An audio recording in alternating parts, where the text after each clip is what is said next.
한국 교회는 기도로 잘 알려진 교회입니다. 물론 60년대부터 80년대까지 한국 교회는 교회 성장으로도 잘 알려져 있었죠. 근데 90년대 이후로 교회 성장은 한국에서 끝났습니다. 아쉽지만 우리가 다시 부흥의 때가 오도록 우리 계속 기도해야 되겠는데, 어쨌든 그거는 이제 과거의 일이 되었고, 지금 우리 아직까지도 그렇지만 아직까지도 한국 교회는 기도하는 교회, 기도 많이 하는 교회, 기도 열심히 하는 교회 이렇게 알려져 있습니다. 참 좋은 일입니다. 그렇지만 한국 교회 내 기도에 대한 오해가 많이 있는 것 또한 우리가 부인할 수 없는 사실입니다. 제가 생각해 보니까요, 어떤 오해들이 있냐 하면요, 기도는 요술방망이다, 금 나와라 뚝딱, 은 나와라 뚝딱, 그거 기도 아닙니다. 그거 기도에 대한 오해입니다. 기도는 어떤 모임이나 예배의 시작이나 끝을 알리는 신호다 하는 그런 오해가 있습니다. 그 오해입니다. 그리고 또 어떤 오해가 있냐 하면, 기도는 주문과 같은 것이다. 그래서 하늘에 계신 우리 아버지 이름을 거룩히 여기며 생각 없이 주문 외우듯이 그게 당연히 해야 하는 거죠. 그거 아닙니다. 이런 오해들이 있습니다. 기도에 대한 오해들이 있습니다. 그 중에 제 생각에 가장 심각한 오해는 지성이면 감천이다 하는 오해입니다. 지성이면 감천이다. 정성을 다하면 하늘도 감동해서 복을 내리신다. 이게 속담이거든요. 이 속담이 우리나라의 한국 민족문화 대백과사전이라는 거인데, 거기 사전에 보면 지성이와 감천이의 이야기에서 나왔다 이렇게 이야기하는데, 지성이와 감천이는 형제입니다. 그래서 지성이는 걷지를 못하는 안진뱅이고요, 감천이는 눈을 못 보는 소경이었습니다. 둘이 형제인데 어렸을 때 부모를 여의고 거지가 되었습니다. 그래서 감천이가 이제 앞을 못 보는 감천이가 이제 걷지 못하는 지성이를 업고 다니면서 밥을 얻어 먹었습니다. 어느 날 어느 산 밑에 옹달샘에서 물을 마시고 거기서 큰 금덩어리 하나를 발견했습니다. 그래서 이 형제는 이거를 하나씩 나눠 갖기를 원했습니다. 지나가는 보붓장수, 이게 도붓장수라고 하는 사람들은 개나리 보침 같은 거 메고 돌아다니면서 이제 물건을 파는 사람들, 이 사람 지나가서 그 사람에게 요구했습니다. 이거 좀 나눠 쪼개 주십시오. 그랬더니 이 도붓장수의 눈에는 금덩어리가 구렁이로 보였습니다. 그래서 이 사람이 그냥 도망가고요. 이제 또 포수가 와서 포수한테 이거 좀 잘라 주십시오 그랬더니, 포수의 눈에는 이게 그냥 평범한 돌덩어리로 보였습니다. 그래서 이걸 쪼개서 하나씩 주었습니다. 얼마 후에 어떤 스님의 권유로 이 형제가 그 금덩어리를 부처님에게 바치고 백일 기도를 했답니다. 그 백일 기도 마치는 날 지성이는 눈을 뜨고 감천이는 허리를 펴고 일어나. 이게 바뀌었는지. 지성이는 허리를 펴고 일어났고, 그리고 이제 감천이는 눈을 떴다. 이런 이야기가 기록이 되어 있는데, 여기에서 지성감천이라는 말이 나왔다. 이렇게 하는데, 정말 말도 안 되는 그런 황당한 이야기에서 나온 속담입니다. 근데 그 글자들을 한번 보시면, 지성감천 보시면 이를지, 정성정, 느낄감, 하늘천 이렇게 해서 정성을 다하면 하늘이 감동한다, 이런 말이거든요. 말 자체도 그렇습니다. 그래서 이 지성감천이라는 말이 생겼는데, 그 생각이 교회로 들어온 겁니다.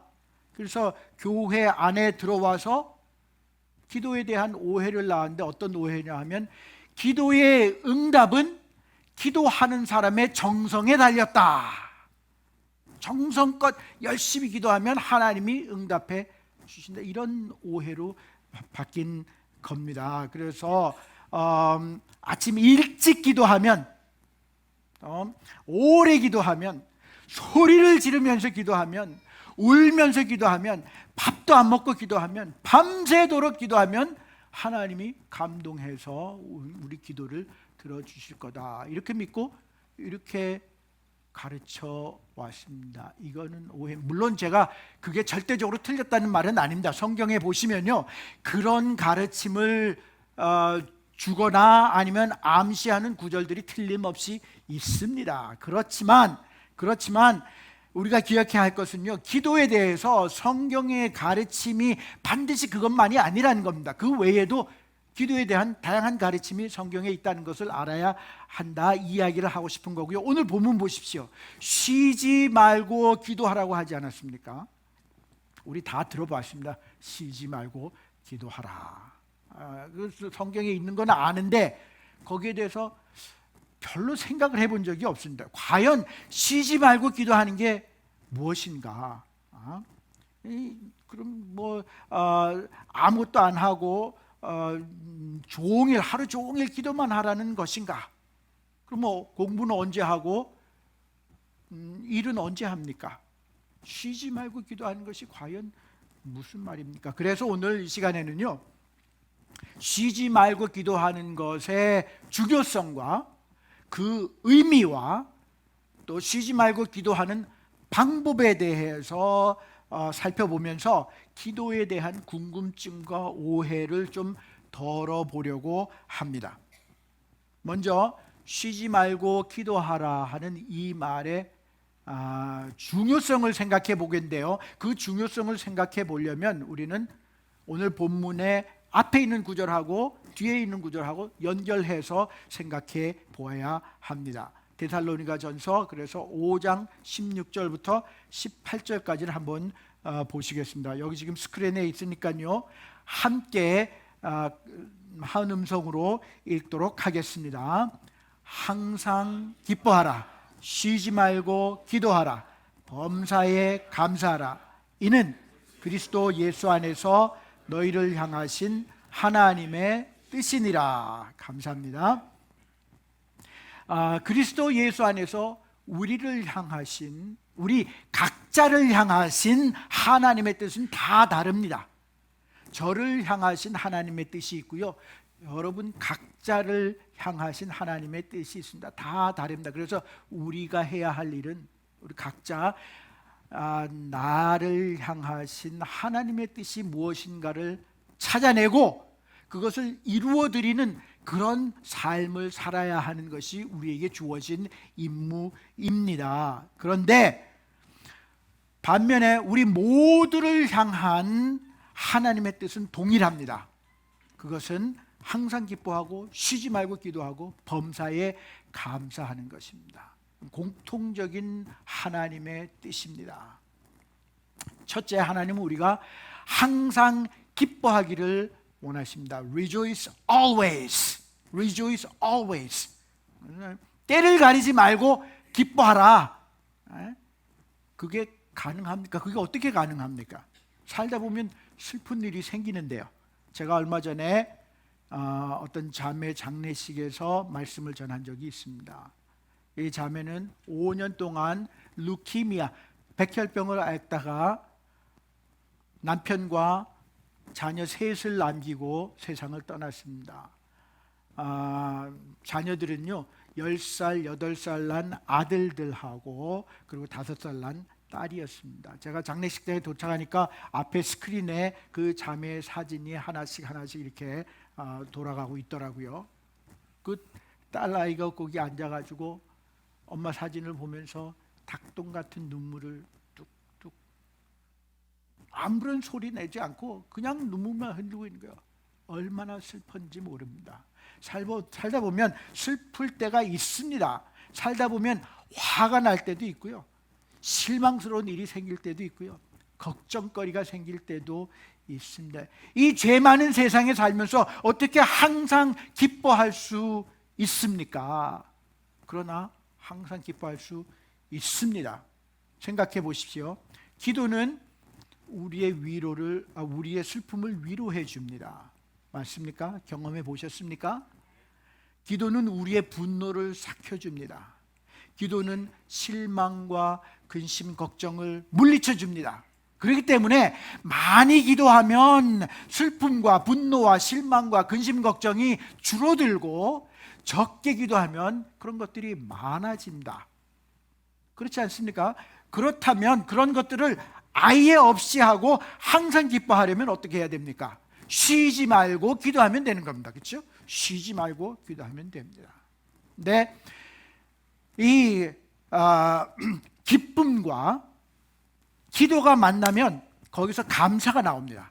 기쁨과 기도가 만나면 감사를 낳습니다. 18절에 보면 하나님은 우리가 범사에 감사하기를 원하십니다. In everything give thanks. In everything. 사업이 안 되는데, 건강이 나쁜데, 영주권이 안 나오는데 어떻게 감사할 수 있습니까? 그러나 우리가 가지고 있는 것에 대해서 기뻐하고 필요한 것을 위해서 기도하면 우리는 이미 받은 것에 대해서 감사하게 되고 앞으로 주실 것에 대한 약속에 대해서 감사할 수 있게 됩니다. 많이 기도하면 감사할 게 많아지고요, 적게 기도하면 감사할 게 적어집니다. 그러므로 모든 일에 감사하려면 쉬지 말고 기도하면 됩니다. 많이 기도하면 감사가 많아지고 적게 기도하면 감사가 적어지니까 항상 감사하려면 당연히 그렇지 않습니까? 범사에 감사하려면 쉬지 말고 기도하면 됩니다. 그러나 우리가 그렇게 할 때가 많이 있지만 이걸 우리가 기억해야 합니다. 이것이 우리 쉬지 말고 기도하는 중요성입니다. 쉬지 말고 기도해야 항상 감사할 수, 범사에 감사할 수 있고, 그리고 항상 기뻐할 수 있는 것입니다. 이 기쁨과 감사라고 하는 것은 우리 그리스도인들의 배지입니다. 예수 믿는 사람들의 배지입니다.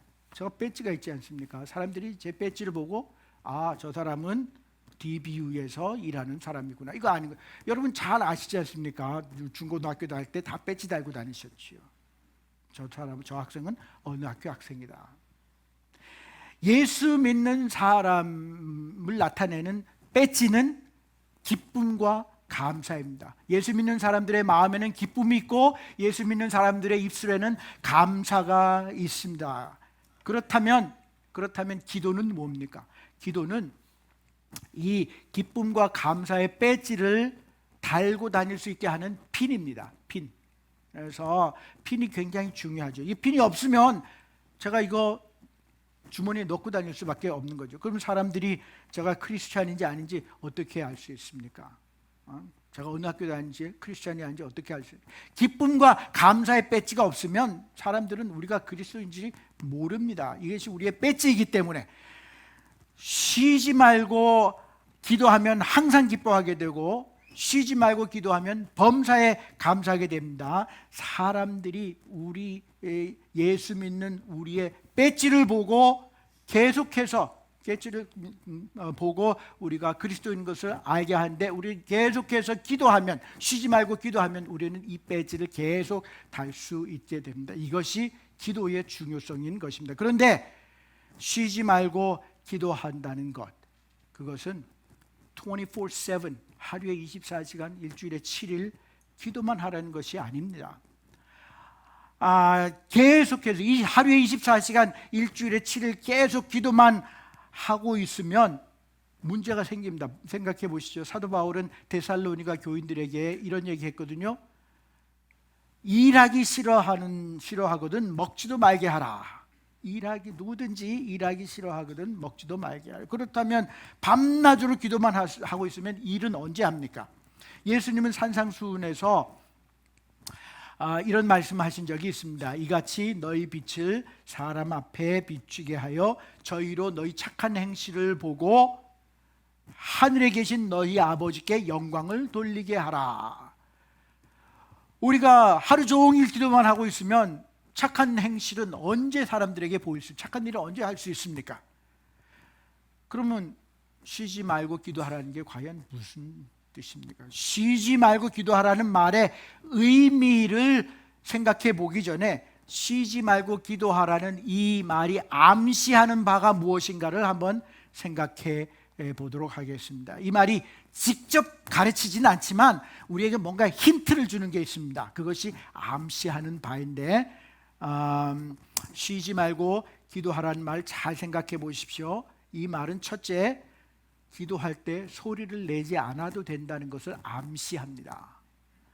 기도할 때 소리를 내면 내 기도에 집중할 수 있는 장점이 있습니다. 소리 안 내고 속으로만 기도하다 보면 잡념이 자꾸 생겨요. 오늘 내가 가스불을 끄고 나왔던가 뭐 이런 생각 자꾸 생깁니다. 그렇지만 소리를 내서 기도를 하면 내 기도에 집중할 수 있는 그런 장점이 있습니다. 근데 만일 기도할 때 소리를 내야만 한다면 설교를 들을 때는 기도할 수 없지 않습니까?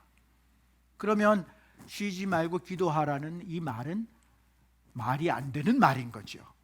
우리는 느헤미야처럼 속으로 기도할 수도 있고 한나처럼 입술만 움직여서 기도할 수도 있습니다. 따라서 쉬지 말고 기도하라 하는 이 말은 소리를 내고 기도하지 않아도 된다는 것을 암시합니다. 두 번째로 쉬지 말고 기도하라는 말은 기도의 자세가 정해져 있지 않다라는 것을 암시합니다.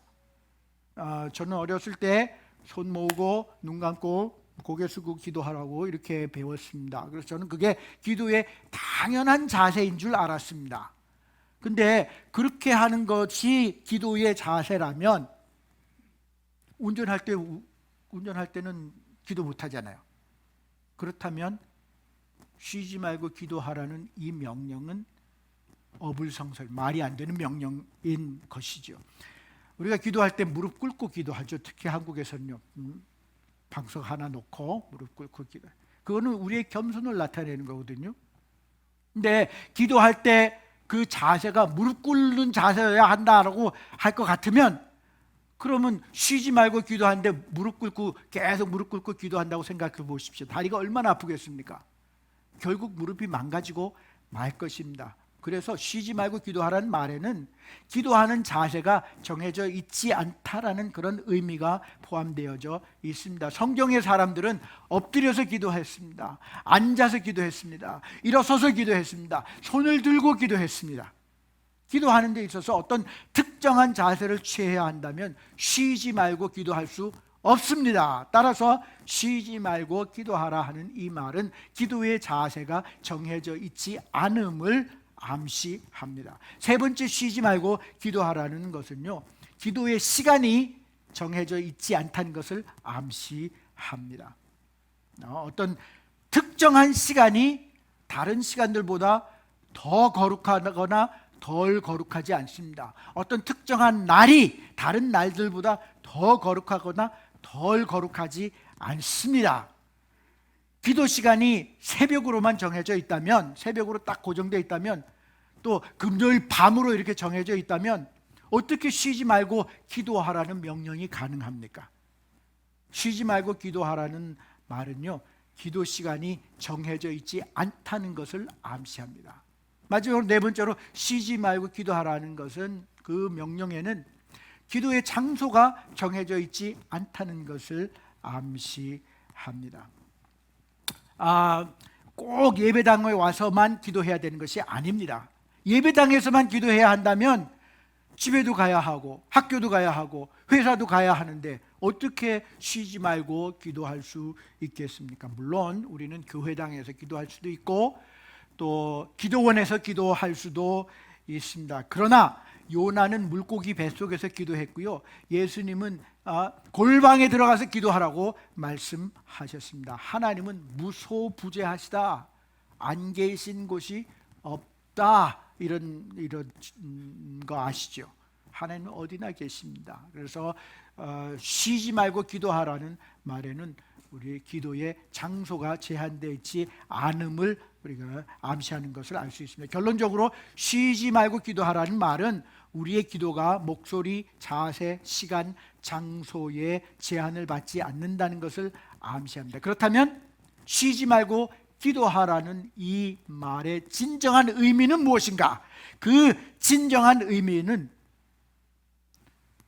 우리는 하나님의 자녀로서 무시로 언제든지 하나님 앞에 나아갈 수 있는 특권을 가지고 있다 하는 것입니다. 언제든지 하나님께 나아갈 수 있는 그런 특권을 가지고 있다. 그것이 쉬지 말고 기도하라는 그 명령이 내포하는 진정한 의미입니다. 구약시대 사람들은요, 1년에 딱 한 번 그것도 대제사장을 통해서 하나님께 나아갈 수 있었습니다. 그래서 성소와 지성소 사이에 커튼이 내쳐져 있었습니다. 휘장이 있었습니다. 그래서 Day of Atonement, 그 속죄일 날, 1년에 한 번 있는 속죄일 날 대제사장이 그 커튼을 지나서 하나님의 임재를 상징하는 그 지성소로 들어갈 수 있었습니다. 근데 예수님이 십자가에 달려 돌아가실 그때 그 성전의 휘장이 위에서부터 아래로 찢어졌지요. 더 이상 지성소를 가리는 커튼이 없습니다. 그래서 우리는 언제든지 하나님의 임재 앞으로 나아갈 수 있게 되었고, 그것이 우리에게 주어진 특권이라는 것입니다. 대통령 만나려고 하면 굉장히 힘들 겁니다. 제가 시도는 안 해봤는데요, 힘들 것 같습니다. 왜냐, 그도 그럴 것이 미국의 인구가 지금 3억 3천만인데 한 사람이 대통령을 5분씩 만난다고 하면 1시간에 12명, 하루에 288명, 1년에 10만 5,120명. 그래서 모든 사람, 미국에 사는 모두가 5분씩 조 바이든 대통령을 만나려고 할 것 같으면 최소한 3,139년이 걸립니다. 그러니까 대통령 만나기가 쉽지 않겠죠. 그럴 이해가 갑니다. 그러나 케네디 대통령의 아들이 대통령 집무실 책상 밑에서 노는 이 사진 보신 적이 있으신지 모르겠습니다. 1963년에 찍어진 이 사진 굉장히 유명한 사진입니다. 미국 하면 떠오르는 이미지 중에 하나가 이거든요. 그래서 대통령이 아무리 중요한 일을 하고 있어도, 아무리 바빠도 아들은 아무 때나 대통령을 만날 수 있었습니다. 그것은 아들에게만 주어진 특권이었습니다. 왕 중 왕이신 하나님 아버지는 우리를 기다리고 계십니다. 언제 가도 반겨주십니다. 바쁘니까 다음에 와라 이렇게 하지 않으시고요, 또 예약하고 와라 이런 얘기 하지 않으십니다. 우리는 언제나 하나님 아버지께 직접 나아갈 수 있는 특권을 가지고 있습니다. 그래서 쉬지 말고 기도할 수 있는 것은 우리에게 주어진 특권입니다. 그러면 어떻게 하는 것이 쉬지 말고 기도하는 것입니까? 쉬지 말고 기도하는 방법을 6가지로 생각해 보도록 하겠습니다. 6가지.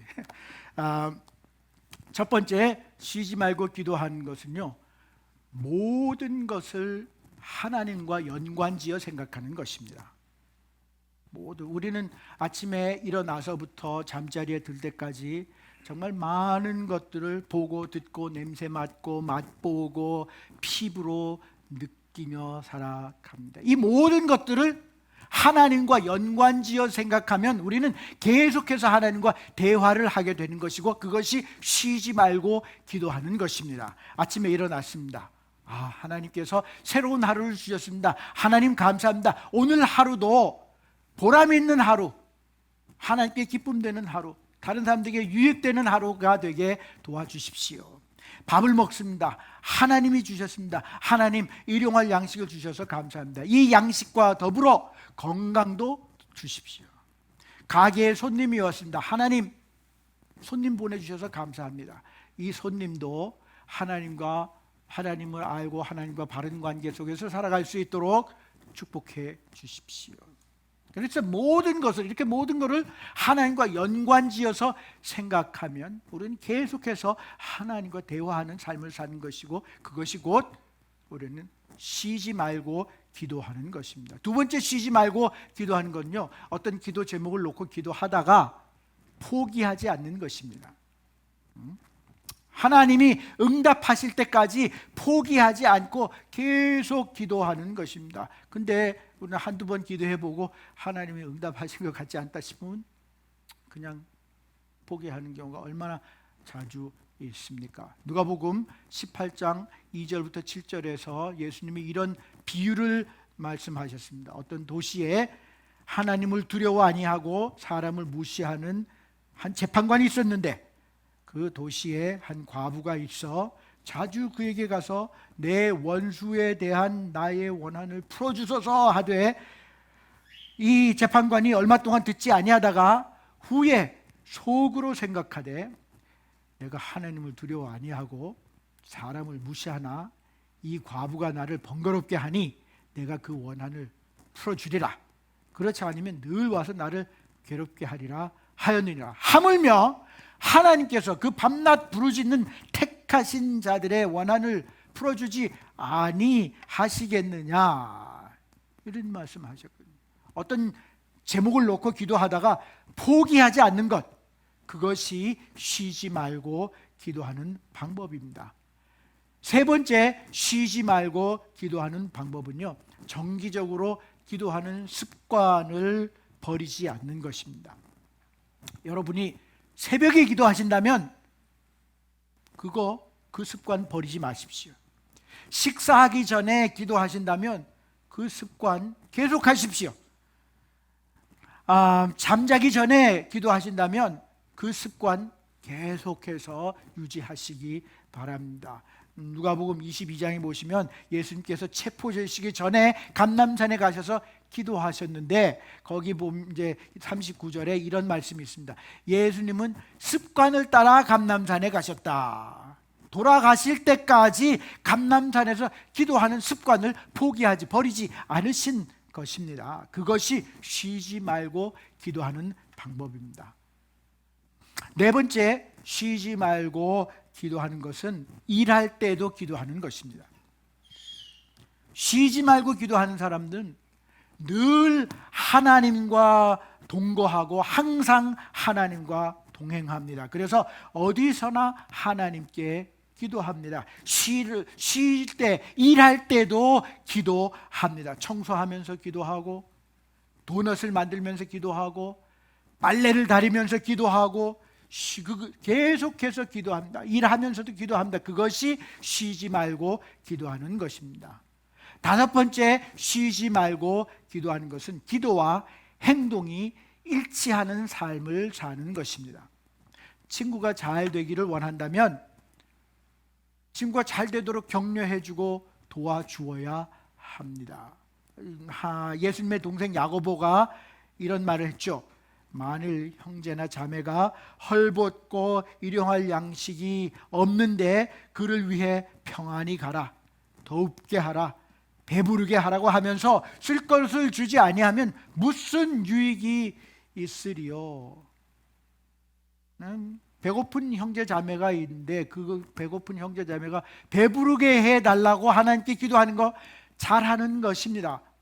그러나 쉬지 말고 기도하는 사람은 기도만 해주는 것이 아니고 최소한 햄버거라도 하나 사다 주는 사람이라는 말입니다. 쉬지 말고 기도하는 것은 기도의 내용이 행동에 반영되어야 하기 때문에 그렇습니다. 그리고 여섯 번째, 쉬지 말고 기도하는 것은 기도하는 마음으로 생활하는 것입니다. 기도하는 마음은 어떤 마음? 겸손한 마음이죠. 겸손하지 않으면 기도할 수 없습니다. 교만한 사람 기도하지 않습니다. 그렇지 않습니까? 내가 능력이 있는데 왜 남의 도움을 구하겠습니까? 자기가 약하고 부족하다고 느끼니까 하나님께 도움을 구하는 거 아니겠습니까? 나는 할 수 없지만 하나님은 하실 수 있다고 믿기 때문에 기도하는 것 아니겠습니까? 기도하는 사람은요, 하나님 앞에서 자기를 낮추는 사람입니다. 하나님 앞에 무릎 꿇는 것이 기도이고 엎드리는 것이 기도이고 자기를 겸손히 낮추는 것이 기도합니다. 그래서 하나님 앞에서, 다른 사람들 앞에서 그런 자세로 살아가는 것이, 그 생활하는 것이, 그것이 쉬지 말고 기도하는 것입니다. 대부분의 사람들은 저를 포함해서 기도하다가 안 하다가 이렇게 합니다. 왜냐? 우리는 겸손과 교만 사이에서 왔다 갔다 하기 때문에 그렇습니다. 쉬지 말고 기도하는 사람은 늘 겸손한 마음으로 살아가는 사람입니다. 결론적으로 쉬지 말고 기도하는 방법은 모든 것을 하나님과 연관지어 생각하는 것입니다. 포기하지 않는, 그러니까 어떤 제목을 놓고 기도하다가 포기하지 않는 것입니다. 기도의 습관을 버리지 않는 것입니다. 일하면서도 기도하는 것입니다. 기도와 일치하는 그런 생활을 그런 행동을 하는 것입니다. 그리고 기도하는 사람은 겸손한 마음으로 생활하는 것입니다. 그것이 쉬지 말고 기도하는 방법입니다. 그렇게 기도하면 하나님의 눈으로 사람과 사물과 사건을 보게 됩니다. 기도를 통해서 뭔가 얻으려고 기도하는 거 있죠. Give me, give me. 주세요, 주세요. 이런 기도는 기도에 있어서 굉장히 저차원적입니다. 굉장히 초보적인 것입니다. 예수 믿은 지 얼마 안 된 그런 사람이 하는 기도. 그렇지만요, 좀 성숙한 그리스도인은, 성숙한 신앙인의 기도는요, 그 목적이 모든 것을 하나님의 눈으로 보고자 하는 데 있다는 것 기억하시기 바랍니다. 우리 기도할 때 하나님 뭘 모르시기 때문에 알려드리려고 기도하는 게 아닙니다. 하나님, 저희 이사 갑니다. 하나님 모르시겠습니까? 하나님이 이미 알고 계신 것을 우리 기도 가운데 언급함으로써 하나님의 안목으로 우리가 그것을 보기를 원해서 기도하는 것입니다. 그래서 하나님의 뜻이 내 뜻이 되고 하나님의 뜻에 내 뜻을 맞추기 위해서 우리가 기도를 한다는 것 잊지 마시기 바랍니다. 결론적으로 쉬지 말고 기도하라 하는 이 말씀은 오늘 우리 모두에게 공통적으로 주어진 하나님의 뜻이다 기억하시고요. 그리고 그래서 하나님의 뜻을, 하나님 아버지를 기쁘시게 해드리기를 원하신다면 우리는 쉬지 말고 기도해야 합니다. 쉬지 말고 기도하면 항상 기뻐할 수 있고, 쉬지 말고 기도하면 범사에 감사할 수 있습니다. 쉬지 말고 기도하라는 말은 우리는 언제나 하나님께 나아갈 수 있는 특권을 가지고 있다는 말이고, 쉬지 말고 기도하라는 말은 정해진 장소에서 정해진 시간에 정해진 자세로 소리를 내서 기도하지 않아도 된다는 말입니다.